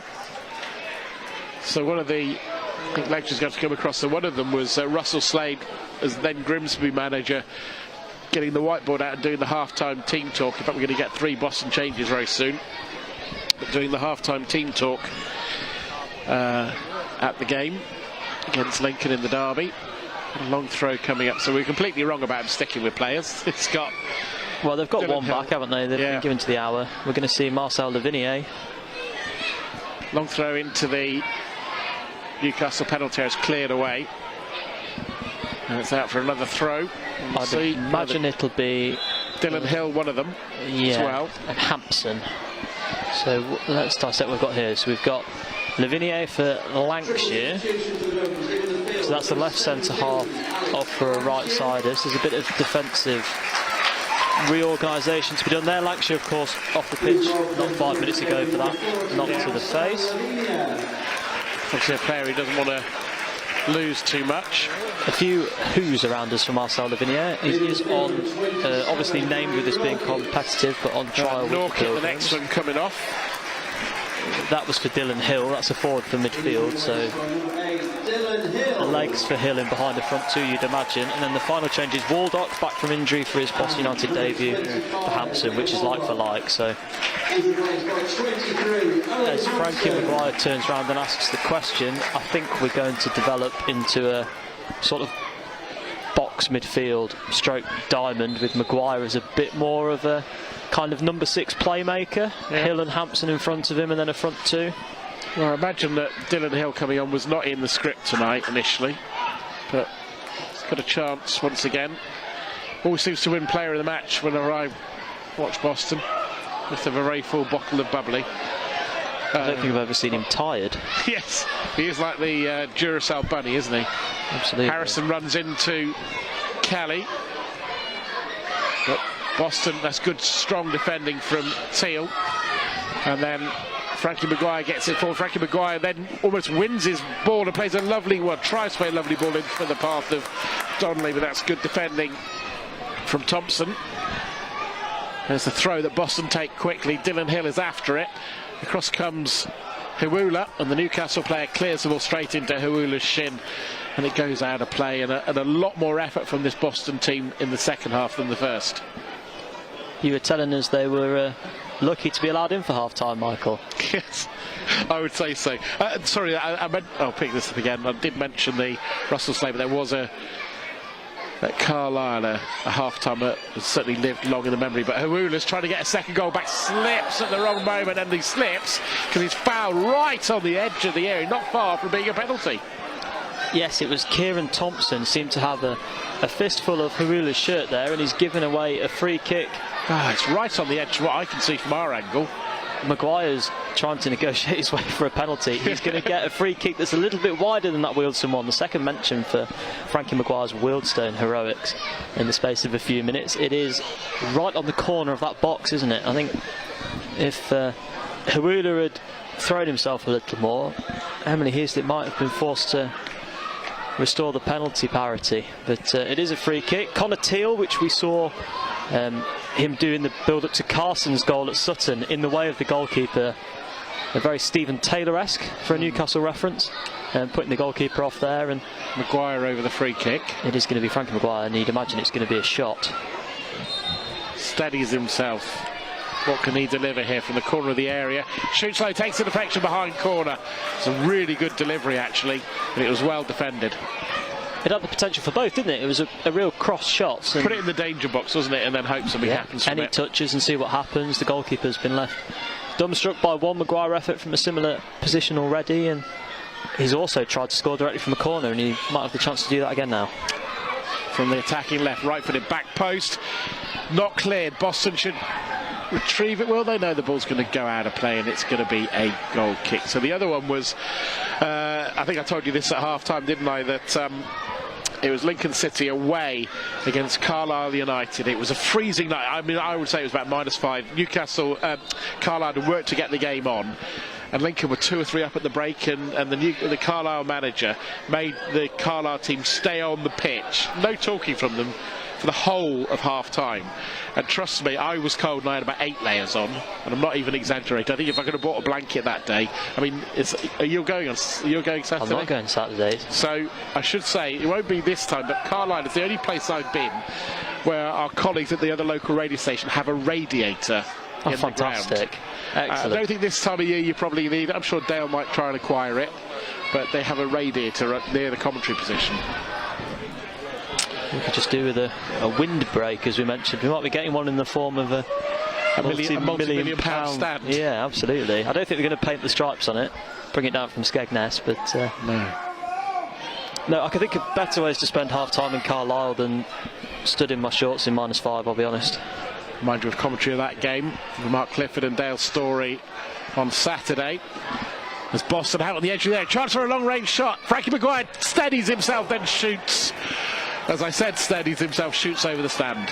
Well, he is human after all. We've seen 2 good efforts from distance from Maguire. This time it was right of centre. He worked it onto that right foot and then chipped it into the North Stand car park. And Boston, they've just lost a bit of that momentum in this second half, haven't they? Yeah, it almost felt as though that second was inevitable. Yeah. We're midway through it now, and they've still got a bit of a mountain to climb. Should mention we've got also reporters at all our other FA Cup ties on Saturday. Graham Cowles with Spalding up at South Shields, and his train back from Newcastle is going to land him back at home by about 11:30 at night, because they don't have any direct trains from Newcastle to Grantham after 5:30. Fantastic. Brilliant. And he'll still be on the Metro at 5:30. Yeah, exactly. Difficult tasks for the non-league sides. I think they're all hard for all 4. Zoe McGrady is covering Stamford for us at Macclesfield. And then Callum, who's in the studio, I've decided I don't want him in the studio with me on Saturday, so he's doing Gainsborough Trinity for us as well against Hartlepool. Hopefully 1 or 2 of them will get through to that first round draw with Lincoln City. Newcastle United coming forward here. 3-1 up against Boston United in this National Cup game. Looked like a late challenge. I think that's a yellow card that time against Bailey, and the referee has reached into her back pocket, and I think she's going to offer him the yellow card. But that for me was she hasn't given it in the end, I don't think, has she? She's struggling to get him over, I think. He ran, he knew he'd fouled. It's got to be a booking, because Boston run a promising attack. She stopped it straight away, and she stopped the quick free kick. So there's got to be something coming here. I think the refs got all their decisions right tonight. I haven't seen a mistake. I agree. They've been very impressive. The penalty, no issues whatsoever. There was a couple of contentious corner calls I felt she got right as well. Strangely, I went to London City Lionesses on Sunday on the way back from Gatwick, and it was the same referee down at Bromley, and she gave a very dubious penalty with 2 minutes left. So similar tonight, we do Boston, I'm sure, but no, very, very assured tonight. Emily Heaslip, someone we've seen ref at Boston a couple of times before. Once slightly controversially against Rushall with 2 first half red cards, and then again against Fylde, and no complaints tonight whatsoever. Kelly with the free kick for Boston from the halfway line to the edge of the Newcastle penalty area. It's cleared away, headed back in by Dylan Hill, cleared away again. Dylan Hill's going to chase back, try and retrieve the ball. The score of the 3 goals has given Newcastle this 3-1 lead, gets it out to Harrison on the right hand side. He holds on to it, but has to go back towards the halfway line. Now he plays it across the back 4 to MacArthur. And Boston trying to win the ball back. But Newcastle looking comfortable in possession on the halfway line. Not really created anything. Is this going to be the moment? Worcester made the run, but it's cut out by the Boston defence. Flicked on, and they've got a chance to run through midfield. And they're dragged down from the left-hand side. And that's going to be a free kick for the foul. And it's another yellow card. They're mounting for Newcastle. MacArthur this time, as we've got another rolling ball free kick. I should say in this second half, Boston did well there. They moved the ball quicker. They did, yeah. It was very ploddy at times in the first half. Sharp and a bit of creativity and a bit of kind of outside the obvious, which you need against these under-21 teams that are settled very nicely in. I was just about to say there's one name we haven't really mentioned in this second half, and it's Sung-Soo Park, and we're not going to mention it again because he's coming off, but if this game does end in Newcastle's favour, as much as Neve scored the hat-trick, for me he has been the match winner for them. A very, very impressive first 45 minutes. Boston have managed to freeze him out for the second half. I wonder if that heavy fall maybe knocked him a little bit. Yeah, very true, and he's been withdrawn now, so Lavinia will probably be quite pleased as he had 5 minutes or so of Park to deal with, and he can have a look at fellow substitute Dylan Charlton instead. Very strong northeast name, Charlton. It certainly is. It's with Connor Teal out to the left-hand side. Neat passing, Coyle. Back to Kelly. Kelly in a little bit of a cul-de-sac, goes all the way back to Grist, who's playing more centrally, with Lavinia having come on. And he has a touch and plays it back to the keeper, Jones. And he plays it high and to the right. Boston trying to retrieve the ball, and that's a bit late, a bit sloppy really from Boston. Ball goes out of play, it's going to be a throw. Yeah, they just need to find a bit of fluency, don't they? They've got plenty of time to make something happen in this game and maybe force penalty shootouts and certainly cement their place in the quarterfinals. Kelly back to Jones, the Boston keeper, on the edge of his own area, takes a heavy-ish touch but then manages to clear under pressure. Lavinia is going to get chances, poor control from the defender, down the right hand side, fires it in the box, just about dealt with by Newcastle United, and in the end it's a comfortable clearance to the halfway line, or near the halfway line. Worcester, though, a heavy touch puts it out of play for a Boston throw. Better pressure. Yeah, good work from Lavinia, a bit of anticipation from a man that's not played too much competitive senior football of late, but the cross, not quite the quality required. There were two ambushes to aim for. It was Donnelly and Hawula, but neither of them had any chance with that one, and Boston instead have got to be a bit more patient and build from the back. Maguire drops deep. He was looking for a ball for the run of, I think it was Kieran Donnelly, just overhit it. Nice idea, not quite on the same wavelength, but understandable. Two players haven't played too much together in competitive action, both sort of feeling their way back into it, albeit that one has scored one goal in the 2 games since back, and one has scored 2. Yeah, a new role for Maguire here, though, is at the base of what has at times been kind of a box midfield. Exactly that. The whole game's in front of him, and he's trying to make things happen from a much deeper role. And the problem with that is, if you try and play an ambitious ball straight and in the parallels of the penalty area, more often than not, it's going to go through to the goalkeeper. Well, we're up to 27 minutes gone in this second half here on BBC Radio Lincolnshire. Can't hang around tonight, and you should, because Callum will be looking after you between 9 and 10. And we'll have from us here at the ground Christian's considered thoughts on the game, but also those of Graham Coughlin. I'll ask him what he said at half time. He'll probably stare at me like I'm not going to get an answer. Or what do you think? I imagine maybe the comeback. Are you going to ask him that live or pre-recorded? Oh, pre-recorded, but it's live as far as he's concerned. Probably wise. Callum can get the knives out to the necessary bits. Well, hopefully catch up one of the players as well. It's with Newcastle's under-21s halfway inside their own half. Another change for Boston incoming in the next few moments. Billy Bradley's going to come on. This ball's back to the keeper for Newcastle, who clears. Grist gets in the way, plays a ball downfield. Hawula goes up for it. Boston looking for second ball, can't pick it up, and the ball rolls wide. It's picked up by Newcastle. And their football hasn't been as neat in the second half because, frankly, Boston haven't allowed them as much time on the ball. No, and you wonder if there's been a bit of a feeling that the job was already done. Boston have certainly been improved in this second half, and the two have combined for a much more even contest.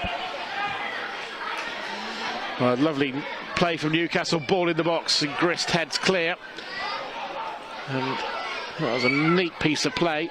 That's not a good challenge. The referee's going to give the free kick for the foul there.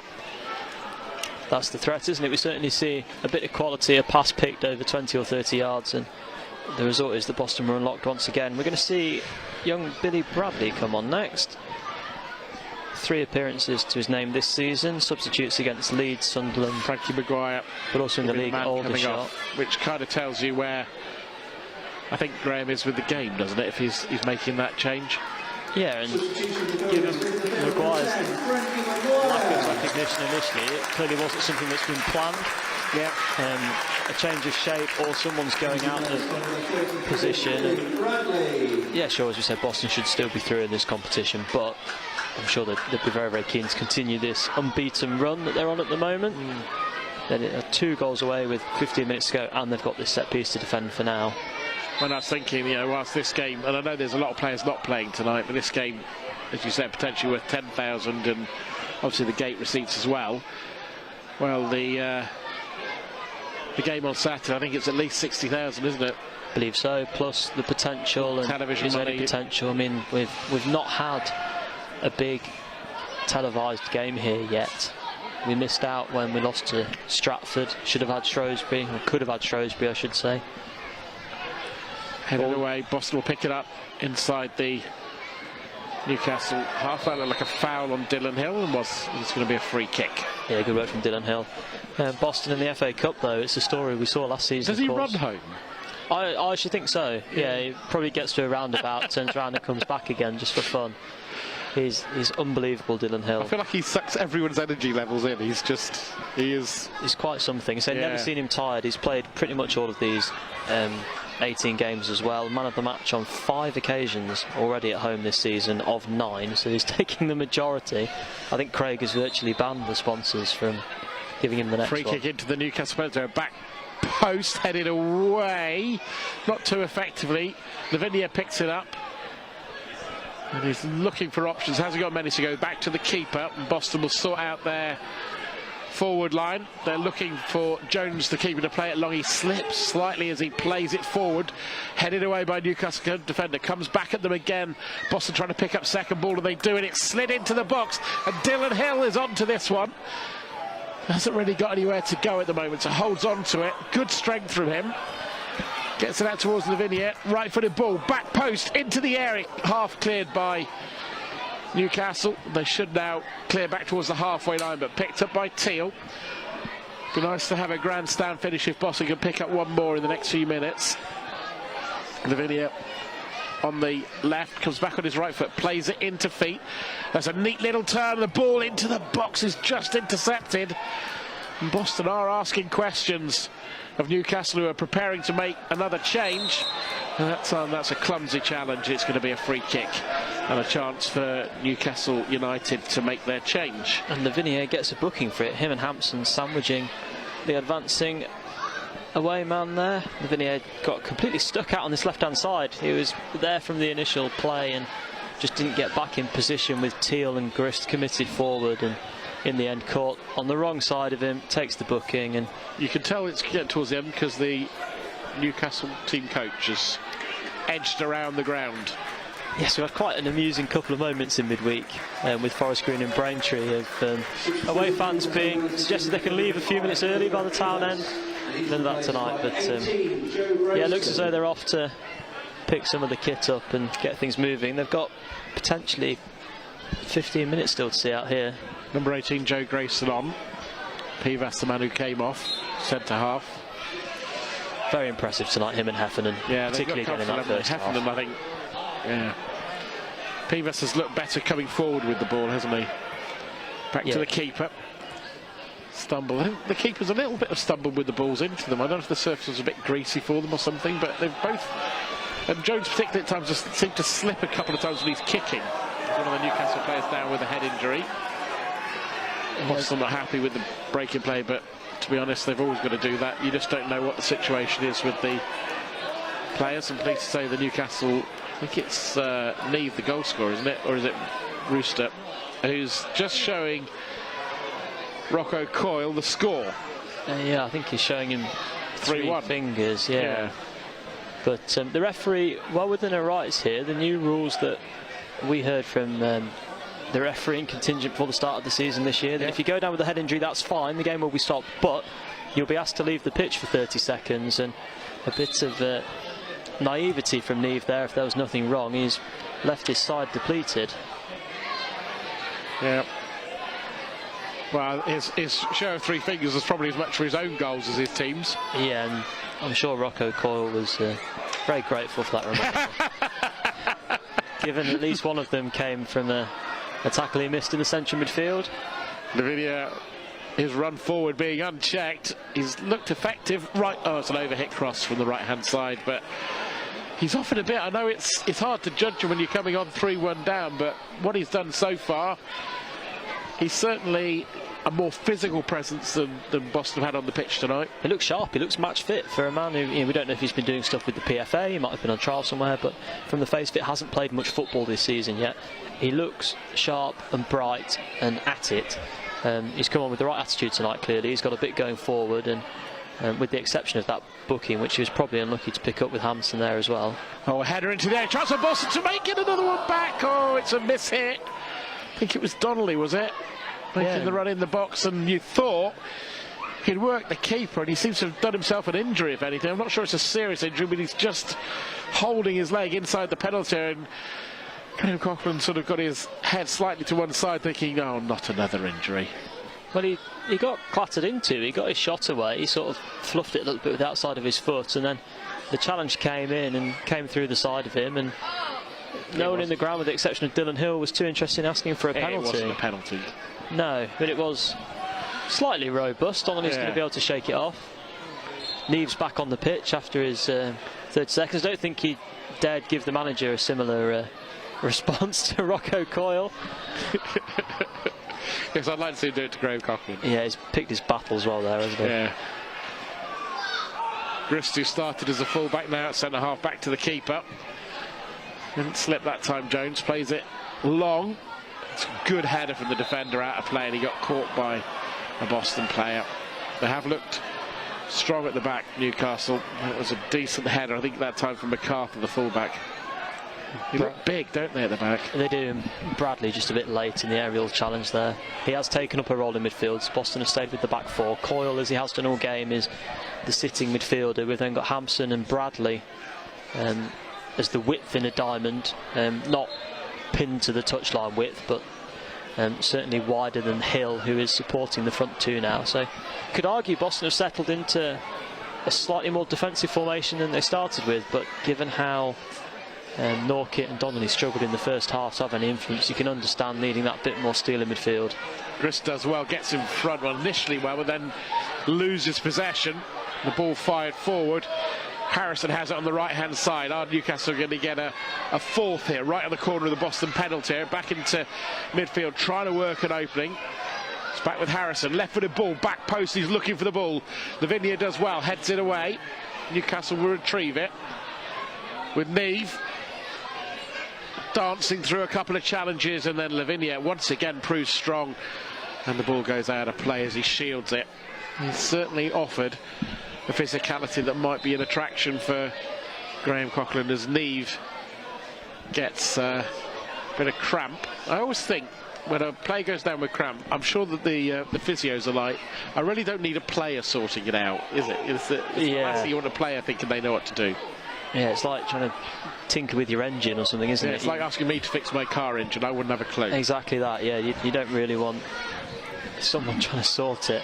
He did just kind of bundle Lavinia off the pitch there, and Lavinia made sure that Neve followed him. Yes. Which I don't mind, a bit of physicality. We saw it in the Sunderland game again in this competition. It has felt less like pre-season fixtures this year. A few more here helps as well than we saw last season. Boston have put first teams out largely, which has helped as well. Kelly looking for Hawula. Hawula, I'm not sure he was hoping the ball would reach him. He was backing away rather than going to the ball.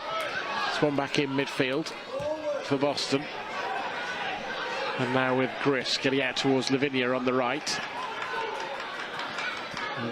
Not many options. Comes inside. Gets it back to the halfway line and Coyle. Then Grist. And Grist sees inside the is Teal inside the centre circle, out to Kelly. Kelly left-footed ball looking for the back post, goes over the heads of several Newcastle players, and they will clear it. They're working it down by the corner flag, trying to get it into Worcester. The striker coming very deep and loses possession for Newcastle. Boston have it now, playing, oh, it's a poor pass from Lavinia that time, having praised him. That time it was mistimed, but Boston have won it back quickly with Kelly, and now with Grist inside the centre circle. Dylan Hill turns, looking for what to do, gets it out to the left-hand side, and Boston now with Hawula to the byline, and he just tries to win a corner, and does. It's so hard to judge that byline from this angle, isn't it? It's not great because the pitch disappears as well. You feel like they're in the town end and the ball's still in play, but oh, there goes the laptop. Your laptop. Oh. There we go. Well, hopefully that's going to be all right for Christian, as it's a corner that Boston take short. Hawula was offside, and it's going to be a free kick for the offside. Hopefully, I think the mouse has seen better days, is it? I'm not sure, is it the charger? Is it all right, the laptop? I think it's moment of truth time. It's managed to close itself. Okay, well, if it comes up with lots of numbers, we know it's okay. It's looking hopeful. You've got a nice picture of somewhere. I didn't take that. That's been provided for. There we go. Yeah, numbers everywhere. It's not code. We are in business. Well, I can't always say the name of the computer that you've got, but you're, as they might say, HP. Happy. Absolutely. Quite right. Quite right. I have to say, these tables, by the way, they are very... There's a design flaw in there. Because we have the commentary equipment between us, and I have, when I've been here before, nearly knocked it flying a few times. I remember there was a gentleman, one of our very early games here in COVID, had just purchased, I'm afraid, a pie and chips, and it suffered a very similar fate. So that's funny. I mean, your laptop's not funny if it'd been broken, but... No, and it's the second time this mouse... Again, the mouse, it was reminded when you did it earlier, has been down the stand once or twice before. Well, as you've seen today with Teal clearing, or heard today, I lost my AirPods earlier and your laptop, so I hate to say it, but there's probably a third coming at some stage as Boston 3-1 down here. Concede possession, but win it back quickly, but Kelly can't keep it from rolling out of play. And it's going to be a throw right in front of Graham Coughlin. We'll get his thoughts at full time. You'll hear them on this programme or on the Boston United pod on BBC Sounds. And I've only got 4 minutes plus stoppage time. He'll certainly be happy with the second half. But knowing Graham, he'll have some things to say about the first, as Donnelly tries to feed the ball through to Hawula. It's cut out. Boston pressing on the edge of the area. They win it back. Hawula chases after it. Out towards the left-hand side. Hawula back inside. Boston looking for quality delivery. And it's a wild attempt wide and over. And it's going to be... It remains 3-1. As I think Christian has not only lost his laptop, he's lost his phone. Can't take him anywhere. And he's... I think thankfully retrieved that as well. So I did say there were 3. There it is. That's the third. Your laptop, your phone. Been nearly a very expensive couple of minutes there. I think we've gotten away with it. Yeah. I was just about to say, and the moment's slightly gone now, that Neve going off means he can't become the first person for 30 years to score 4 goals away to Boston. The last man to do that suffered the fate of being punched by Paul Bastock, celebrating before Neil Morton for Barrow. I love that. I'm sure we can fetch him down. That's a proper stat. Well, it's not really a stat, it's a fact. I've not got a column for Paul Bastock punches, I'm afraid, but a famous tale. It's with Newcastle on the edge of the under-21s on the edge of the Boston penalty area. 3 minutes plus stoppage time to go. Can't imagine there'll be too much. We've had a few substitutions. In my moment of absence, have you gone with we've both turned the tables? Can Boston turn the tables on Newcastle, or were you not that cheap? No, I'm not that cheap. You can have that one. Yes, clumsy first half from Boston, a clumsy performance around the press box from me and Christian. 3-1 the scoreline for Newcastle's under-21s. 2 minutes to go. Frankie Maguire's fine goal for the Pilgrims and a hat-trick for Sean Neve. And I think it's fair to say Seasung Park will be the, probably if you're a Boston fan, the name you'll remember from tonight in terms of performance, I would say. I would agree. I think for the first time in this competition this season, it's one of those performances that you sat here and looked at and thought, that might just be a name to remember for the future, because he did look a cut above. Neve, an accomplished finisher, but Park looked to have it all. Yeah, he looked sharp. maybe disappeared a bit out of the game after the heavy challenge over on the far side. I think I heard Ben Griscott, player of the match. I'm gutted for Dylan Hill, even though he's only been on for 10 minutes. I thought he'd get it. Yeah, he's back down to 50%. He'll need to put that right against Scunthorpe. Scunthorpe and Morecambe coming up. I should think he's probably still got 3 or 4 bottles of champagne to get through, but he's not added to his collection tonight. Left-footed ball into the, well, not quite into the Newcastle box, went along the front of it. Boston, though, will win it back thanks to a bit of hard work. And Huula, they've smuggled it down the left-hand side. Ball inside the box. Dylan Hill trying to shoot. Going to get a second chance to have the shot. Deflects wide to Huula, who's not offside. Now he is. The assistant referee eventually giving it. Didn't at first, as we're going to get 5 minutes of stoppage time. Huula given the game away by stopping himself, I think, there, really. He's looked really bright, Geordie Huula, the last half an hour or so of this game. He's picked up pockets very nicely. He's looked to try and get round a player, which we haven't seen so far, and hopefully it's a sign that with a bit of football in his legs for once and a bit of practice after a disjointed 24-25 season, there's a bit more to unlock from Geordie Huula, and I say, really encouraging from him. We might be seeing Luca Alonzi for these final few moments. Boston have still got 1 substitution and 1 window to make it in. And another, we've just had a booking for Anthony Munda now, so a late flurry of yellow cards tonight. Well, Kelly with this set piece, this free kick. And in fact, it's going to be left for Connor Teal to take. It's a bit after you, Claude. Eventually, it is going to be Kelly. Chance to load it left-footed to the right-hand side of the penalty as they attack it. Headed away by a Newcastle player. Dylan Hill flicks it into the box. Boston trying to tee up a chance for a shot. It's a real tangle of legs and around the ball, but they clear to the halfway line where Kelly retrieves it. And he goes all the way back to Jones, the keeper. And left-footed, he clears out towards the right-hand side. Boston trying to keep it in play. Player of the match doing that in Grist, and it comes off the side of his head and goes out of play for a throw. It was Lavinier it fell to, and clearly not too confident on his left foot, Marcel Lavinier. We've seen that a couple of times in the build-up, and there the opportunity was to shoot with his left. He tried to fashion it onto his right and crowded out on this occasion. Well, if the message from Graham Coughlin was to Lavinier, we don't know if there's a deal already agreed, but if it was get on there and I'll see what you look like, I think he's done okay. I'd agree. Yeah, he's looked assured, as I said. He's looked impressively sharp for someone that, as far as we're aware, hasn't played much football for a while, and if that injury to Cropper is a serious one, then a replacement that's played at this level and is in that natural position of right back would be very, very useful. Teal out to the left-hand side. Kelly back into Teal. And Teal to Coyle, who's dropped pretty deep. And he plays a ball out to the right-hand side, but it's not an easy one for Lavinia to get to, and Newcastle with Worcester have it centrally on the halfway line. They did all their work in a 25-30 minute patch in the first half to have that 3-0 lead. Boston United been the better of the teams in the second, but you could argue Newcastle felt the job was done. Boston coming forward. Kelly making the overlapping run right across the penalty area, and it takes a deflection, and Dylan Hill can't get hold of it. And once again, Newcastle's under-21s coming forward. Sliding challenge from Coyle.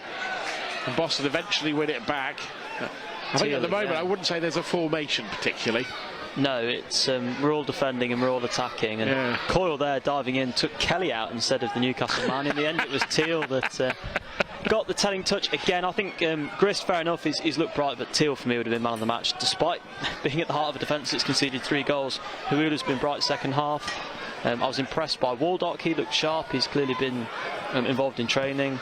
Maguire with the goal. There's been positives for Boston, but on the flip side, it would be balanced to say it is sometimes easy to play well when you're 2 goals down, and they haven't peppered that goal in the second half after the early barrage, and in the end it looks as though Newcastle are going to walk away, as you said, having secured the points in the first half an hour really, and certainly by half time.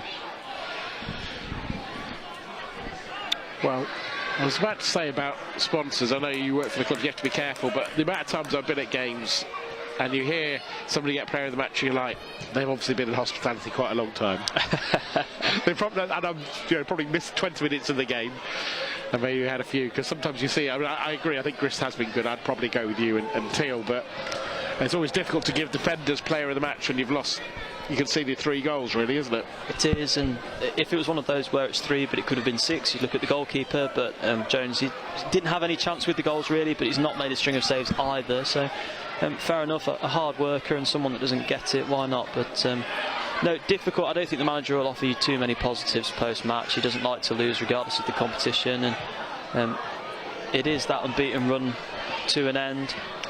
I'm sure you and I and plenty others will caveat and say, well, League and Cup.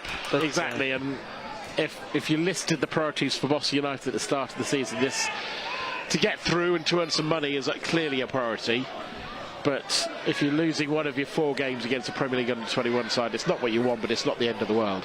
No, and again, the manner could maybe be better than being 3-0 down at half-time, but in the grand scheme of things, and with 9 points already in this competition, Boston should be through if that was a priority for them, and that is going to be 3-1. Yeah, it's a blast on the referee's whistle and brings this game to an end. And it really was a quality hat-trick for Newcastle United, for Sean Need that got them 3-0 up at the break, with Seesung Park catching the eye. 9 minutes at half-time the Boston United players had with their manager Graham Coughlin. They were out, they were about it in the second half a lot more. They got one back, a lovely effort from Frankie Maguire, curled it over the keeper. But then after that, really, they didn't, in the end, hurt Newcastle that much more, and it's finished 3-1, and you can't argue with that scoreline. It feels a fair scoreline. It does, and I would say we've seen a good contest tonight. Definitely the best match-up in terms of a proper contest. We're not sure which way it's going to go. If Boston had got that second in the first, sort of before the hour mark, when you said in the next 10 minutes need to score again, you were bang on. That's exactly how the game played out. And no, a good spectacle. It's been a good game to watch. I just think any neutrals that have listened in or watched it have enjoyed it. But this time, and it is just this time in the National League Cup this year, Boston United come out second best. They should still be through. And if you're looking at pluses, Hawula second half, Frankie Maguire getting more game into his legs as well, and obviously Waldock getting his first start, and we'll talk about the new lad in a moment, but those would be the 3, I would say, of the 11 that would stand out, albeit like we said about Grist and Teal doing well. But I think when you're a manager, you're always looking for a bit more in your attacking players. Yeah, I think to start with Teal that you mentioned at the end there, Teal, you get what you expect from Teal. Another firm performance from him, good. Maguire getting a goal, clearly a positive. 2-2 for him now, back from injury. Not someone that's looking like he's going to need a month just to get back up to speed. He's found his radar and his range as well, which is positive. Jordi Hawula, probably the most exciting half an hour of Jordi Hawula I've seen this season. Taking players on isn't something that we've really seen. He's tended to be that more of kind of a focal point and target to be played into. I would say. Yeah, just a bit more kind of zip and craft, and he seems to be playing with enjoyment for the first time this season. He seems to be kind of relishing the challenge and the ability to go against the 2 centre-halves that had the beating of him in the first half, Peeves and Heffernan, and then Waldock seems to come through it unscathed. There was a break in the first half. We thought if he's not quite up to it hamstrings wise, he could have gone when he broke through here, but a good turn of pace, and he seems to have been taken off at about the hour mark, as would have been planned before kick-off. So in that respect, probably a clean bill of health tonight. I just think it'll be the manager that goes home bruised pride, and another defeat on his record. We've only had